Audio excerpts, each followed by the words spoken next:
Assalamualaikum warahmatullahi wabarakatuh. Baiklah, saya akan mempresentasikan tugas dari Ibu Susianti SST MK dengan mata kuliah Kebijakan dalam Kebidanan.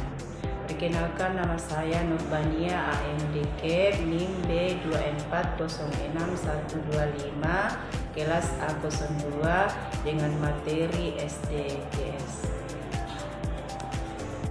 SDGs merupakan singkatan dari Sustainable Development Goals yang dalam bahasa Indonesia adalah tujuan pembangunan yang berkelanjutan.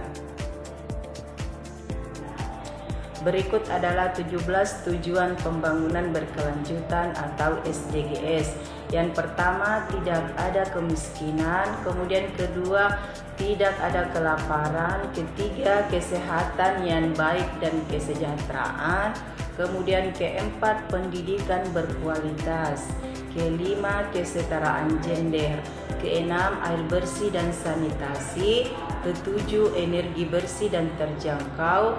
Kemudian kedelapan, pekerjaan layak dan pertumbuhan ekonomi.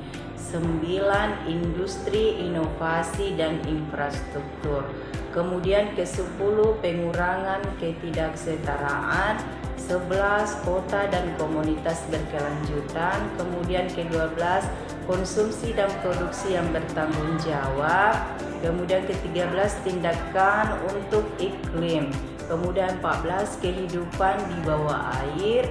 Kemudian 15, kehidupan di atas darat. 16, perdamaian, keadilan dan institusi yang kuat. Kemudian ke-17, kemitraan untuk mencapai tujuan. Kontribusi bidan dalam mencapai SDGs. Yang pertama, promosi kesehatan. Bidan berperan aktif dalam memberikan edukasi kesehatan kepada ibu hamil, ibu menyusui, dan masyarakat tentang pentingnya menjaga kesehatan reproduksi, gizi, dan kebersihan. Kemudian kedua, pencegahan penyakit.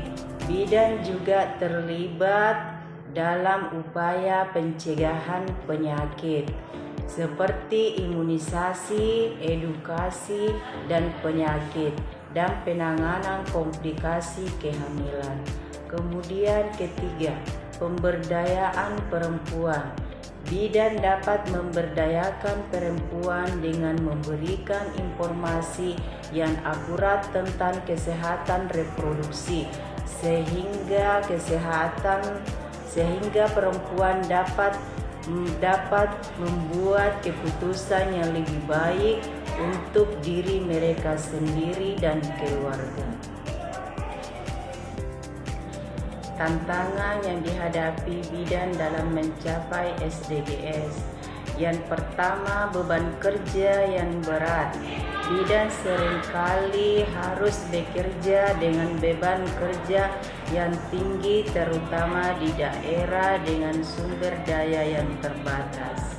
Kemudian kedua, kurangnya dukungan infrastruktur. Fasilitas kesehatan yang kurang memadai dari keterbatasan alat kesehatan dapat menghambat kinerja bidan. Kemudian ketiga, kurangnya pengakuan dan penghargaan. Meskipun peran bidan sangat penting, seringkali mereka tidak mendapatkan pengakuan dan penghargaan yang sesuai. Untuk memperkuat peran bidan dalam mencapai SDGs, beberapa hal yang perlu dilakukan antara lain. Yang pertama, peningkatan kualitas pendidikan bidan. Jadi bidan perlu terus ditingkatkan agar bidan memiliki kompetensi yang sesuai dengan kebutuhan masyarakat. Kemudian kedua, peningkatan jumlah bidan. Perlu dilakukan upaya untuk meningkatkan jumlah bidan, terutama di daerah yang kekurangan tenaga kesehatan. Kemudian ketiga, peningkatan dukungan infrastruktur. Pemerintah dan pemangku kepentingan lainnya perlu menyediakan fasilitas kesehatan yang memadai dan alat kesehatan yang lengkap untuk mendukung kerja bidan. Kemudian keempat, peningkatan remunerasi dan kesejahteraan bidan.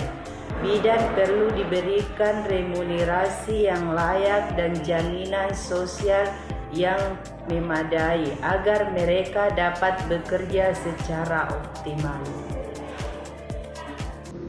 Demikian isi presentasi saya kali ini tentang materi SDGs. Semoga apa yang saya sampaikan dapat bermanfaat bagi kita semua. Jika ada kekurangan mohon dimaafkan karena kesempurnaan hanya milik Allah Subhanahu wa taala. Sekian dan terima kasih. Assalamualaikum warahmatullahi wabarakatuh.